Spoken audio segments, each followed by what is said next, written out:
جايبتني من الخور لدبي عشان ميتنج. زين خلص الميتنج روحك. لا مو لازم تحكي الميتنج مع مين، بس خلص الميتنج لحالك. الميتنج شفتوا هالعلامة الصفراء اللي طالعة فوق؟ مع هذيلا. اخس عليكي اخس. يا والله جايبتني ضربتني خلتني اضرب خط من الخور. فديت روحك عني فداك.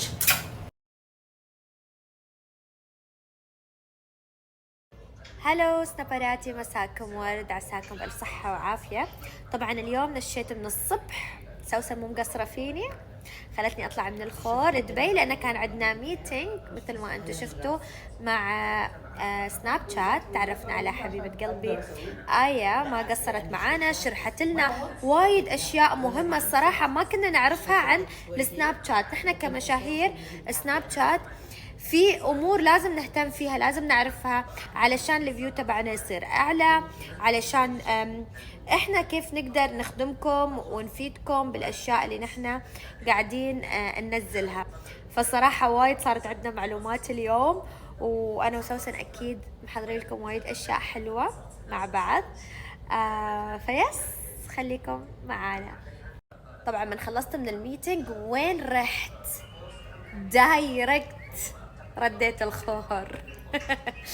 دايركت رديت وتغديت هني جالسين، وبعد شوي بنروح بنشوف الحبايب، نجتمع الجمعة الحلوة اللي نتجمعها هني وبس. كلمت ربيعتي قلت لها قومي تعالي ابى اروح اشتري مخاوير.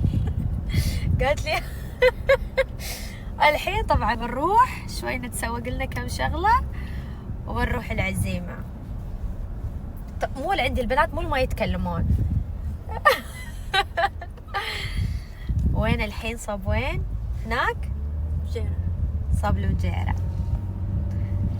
ونرجع الخار. والله في الفجيرة هو. طبعا نسيت اصور لكم البوفيه الصراحة يا جماعة، كان يوجد اكل، كان كرمت الله وملؤي.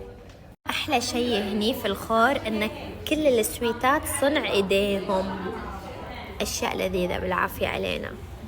جايز من يتذكر؟ او ماي جاد وايد حلو.